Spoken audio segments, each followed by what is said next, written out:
So we're gonna have a lot of fun today. I'm gonna be talking about one of my favorite things and one of my least favorite things, but we're gonna have a really fun time.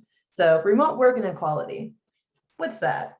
Real quick, I am currently the design system tech lead at FAST and a Women Who Code advisor. My background's actually in neuroscience, as well as being a professional violinist. I had the opportunity to perform with like Josh Groban and Rod Stewart, Michael Bublé, Mary J. Blige, Trans-Siberian Orchestra. My entire life had been in music before tech. But most importantly, I am currently the mom of two baby girls under the age of 4, and I have an elderly cat named Cat. So today we're going to talk about the two things I mentioned before: issues with being a woman in tech and remote work. How can that help? So unfortunately, there are many struggles for women in STEM and tech. Two large ones are getting into tech. This area is really focused with nonprofits like Girls Who Code, Black Girls Code, with the goal of making sure that girls know that STEM and tech can be for them and getting them excited about it. The second one is staying in tech after reaching mid-level. Nonprofits that are focused on this section really are Women Who Code, which is my background. I really enjoyed it. And the goal is really to make sure that women can stay in tech after their lives get more complicated, such as having families and trying to progress your career past mid-level. That's a whole deal. So I'm going to focus on that today. We're going to start off with at least one really big uncomfortable fact. CNET published or reported on an article in 2020 that finds that half of women will leave tech by age 35. Before being in tech, I couldn't super fathom hearing numbers like this and understanding what the people behind the statistic are really going through. And today I'm 33 years old, and I've seen so many issues that accumulate into reasons why this is happening. And, big surprise, one of the biggest contributing factors is non-inclusive company culture. So it's hard to see yourself as anything higher than mid-level if you don't have many examples of women in your company that are doing this. Now, visibility is important when you're envisioning your career goals and thinking like, what am I doing here? A lot of companies also have an in-person work policy. I like to call this the butts and seats policy culture that requires you to look busy in an office every day, at least 9 to 5, which doesn't super make sense when you have a family and school gets out at 3. That doesn't balance. And it's also because of this not easy to climb the corporate ladder when your manager sees that you literally have to leave the office early every day, even though you're still getting your work done. You just have children to pick up. Now, women statistically don't get promoted at the same rate as men, and it's not motivating to be stuck at mid-level. You start asking yourself over and over again, what am I even doing here? What is my purpose? Can I progress past where I'm at right now? So non-inclusive company culture was usually the reason for women leaving the job force. But now, unfortunately, we have a new really big reason that we all are very familiar with: COVID. So there was a Politico study published this year that detailed how 1.8 million women have dropped out of the labor force during COVID. So I have to confess that I was almost one of them, as I'm sure many people on this Zoom call are also in this category. At the time COVID started, we had an 18-month-old daughter, and I was due with our second that June. So when we got pregnant with our second, we didn't even know COVID was a thing. So that was fun. And in addition to being crazy pregnant, I have a severe immune disorder, specifically in my lungs. So we had to pull our daughter from daycare, and I'm sure everyone has their stories, right? And the stress of working from home with our kiddos was so much that we started talking about having one of us quit their job to take care of the kids full time so that the other one could have a fighting chance of getting something done during the day, just something, close a JIRA ticket. It was, as everyone knows, it's difficult. And unfortunately, after crunching the numbers, the most logical person to quit was me. Even though we were both in tech and did the exact same engineering job at different companies, my partner made more money than I did and had a better health insurance options than I did. It's always been that way for us, unfortunately.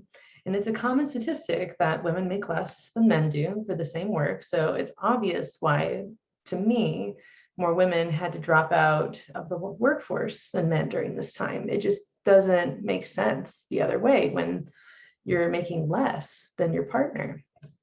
So there's two big factors in keeping women in tech. It is flexibility and career trajectory. Keeping all this in mind, in order to keep women in tech, we need to solve these problems that are important to them. I think that having a company as fully remote or remote first is a great way to start tackling these problems. It's not the be-all end-all fix, but it does give you a fighting chance. In order to talk about remote and remote first, we have to talk about some definitions first. So there's 4 different models pretty much for working that you'll hear. There's in-person. This means that you work in an office all day, every day, and that's your life, super fun. There's hybrid, which differentiates depending on the company. They'll change their policies here and there, but the idea is that you have some days that you have to be in the office, but you get some days, or at least a day, that you can work remote. Now, remote first means we're fully remote with the option to be in an office if you want, with literally no pressure, but it's there if you want it. And you can also work fully from the office if you want to. It's kind of like work where you want to work. And then the last option is fully remote. That is no office, all remote, YOLO. Now, remote work has gotten some pretty bad press, obviously, over the past year. Also, a year and a half, I'm not really sure what is time anymore with COVID. You'll hear a lot of articles talk about how remote work kills productivity and team culture. As a primarily remote worker for the past few years, I want to say for the 100th time that we have been working from home. We've been working from home trying to survive during a pandemic. That is a lot different than remote work culture. So the reality, though, is that remote first work and remote work isn't tough in itself. It can be tough because it kills bad management.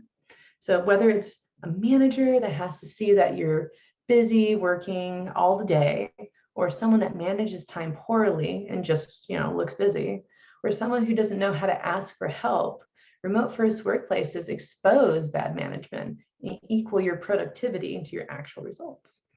So for example, like how many JIRA tickets did you close and how many story points did you finish this last sprint? You and your manager should know this. That's it. Remote first actually means flexibility. You can take a Zoom call literally from wherever you are. A short list of the many places I've literally taken a successful Zoom call include the parking lot, for waiting for my toddler to wake up from her nap at school so I can pick her up before she gets crabby. It's a very real thing. Another place is on the couch with a sick baby sleeping next to me and randomly snoring loudly. Most rooms in my house. Also, super early in the morning, I've taken a Zoom call with a colleague that lives in a crazy different time zone while I'm making coffee, and we're just kind of syncing. There's way less stress around commuting and fitting life into work time when you can just fit your work into your life. Because of this, remote first means equity. Because I can take Zoom calls wherever I can be available for meetings that I should be a part of, I am a part of the conversation at work. I can prioritize taking care of my family and still make deadlines. This means there's more ideas at the table. In my experience, if your company is even hybrid, so not even all in person, hybrid, it is extremely awkward for remote employees to take calls with a crowded room of people in the office. Because when you're when a room of people is starting to talk, they're way less likely to listen to someone raise their hand or start talking on Zoom. It's also hard to hear people that are all in a room because they don't usually talk into the Zoom mic. They kind of talk in the room and the mic is boomy and you feel awkward asking people to repeat things. However, if your company is remote or remote first, then Zoom is your best friend. It makes meetings way more equitable because everyone is on the same level. There isn't any unconscious or conscious seating chart that delineates status. It just happens, even though you're not even thinking about it potentially. Also, everyone can be visible all at once so that if you want to speak, you will be seen. There's no, someone all the way in the back. It's your first day, you don't know. Everyone is on the same level. This all accumulates into more chance at an inclusive career trajectory. So when you're included in meetings you should be in and are more able to bring up your ideas in important Zoom meetings, do you get seen and heard? Without being seen and heard, your worth isn't as obvious to the powers that be that do promotions. Now, there are a few best practices that I've learned over the years to help make the other parts of remote work that are a little bit more difficult easier. There are some best practices, which are communication. You need to master. You also need to master your workspace, and you need to master your work habits. So communication while being remote is crucial to use tools that really help you communicate more effectively. So for example, we use Slack at FAST, and I like to use it like its own tool, not just like a generic messaging service. So what we do is over Slack, we can message each other during correct times of the day. We work with people all over the world, so we have to keep in mind their time zones. So for example, we've installed a application called Gator. So I can just be like /Gator, message someone, and then it will automatically take that message and then just message that person at 9 a.m. their time. Makes a lot of sense. You need to establish a reasonable rate at which you need to respond to Slack messages as well. And I think if it's after your work hours, 9 a.m. makes sense. You can also find random other Slack apps that will help you remind you about your responsibilities to your coworkers. So for example, for me, I do engineering. We have to review pull requests. There's a Slack app for that to remind you, you just got tagged on this PR to review. Another part of communication is documentation. Having a simple way for your team to easily reference style guides, wikis, and other information that helps everyone do their job better makes everyone happy. The more unwritten rules there are, the harder it is to do your job well, regardless if you're remote or not. So next thing you need to master, your workspace. Having a designated space that is your work area has been really crucial to me, because then as soon as I'm sitting at my desk, I'm at work, even though I'm definitely in my kitchen and the snack area is really close. Another thing you can do with your workspace is get the most out of it by connecting to internet via your Ethernet. It's just a little bit faster. And you can think about optimizing your desk setup as well. Everyone's all big in on making sure that everything is straight away. You're not like hunching all day. I try my best, but I'm not super great all the time. I do try. The last thing for mastering your workspace is meal prep. I get really, really busy during the day, like fall down a rabbit hole, I'm coding or I'm in meetings. Meal prep is just amazing if I can just go to the fridge and just pull out lunch instead of like having to make lunch. Most of the time, if I have to make lunch, it doesn't happen. Last thing is you need to master yourself, your work habits. I think everyone likes the idea of being their own manager until you realize your manager, aka you, might have some real flaws.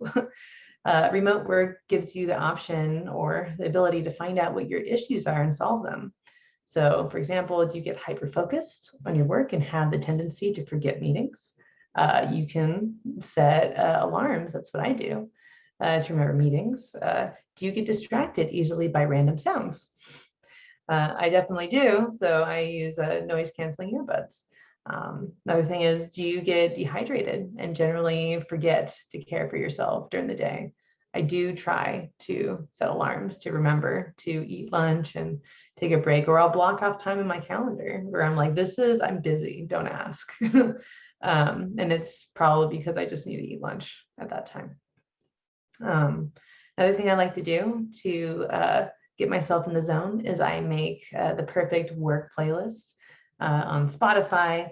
It's definitely all of the music from the Harry Potter and Fantastic Beasts series, but I've removed all the stressful songs on it. It's all just chill. I think it's called the Harry Potter and the Playlist of Fire. You can totally find it. It's my favorite thing. Another thing you can do to manage yourself is make sure you make time to stay physically active. It's hard to remember because we're sitting all day, but it makes a big difference. Another thing you can do to help yourself is to be mindful of what your work hours are. It's really easy to think, oh, I'll just, work a little bit longer. It's okay, because we're not spending the time commuting. We think, oh, let's just add a little bit more work hours to that. And you can do that. It's possible. But I like to think that you should use your extra hours not spent commuting to better yourself. And I think that's the key to remote work happiness, for sure. Like I said, we use a lot of tools. Slack is a big one. These are some examples of the tools we use to make our remote work work. Whatever issue you can possibly have with remote work has a solution out there. Whether it's an app or good old-fashioned self-improvement, you got it. There's literally no excuse, in my opinion, to not have a remote first or remote workplace. In conclusion, we have more and better opportunities than ever to keep women in tech through remote first and remote workplaces. Remote first work opens the door for women to gain the equity needed to stay in tech. Investing in a remote first culture not only invests in women's career growth, but also company productivity. Thank you.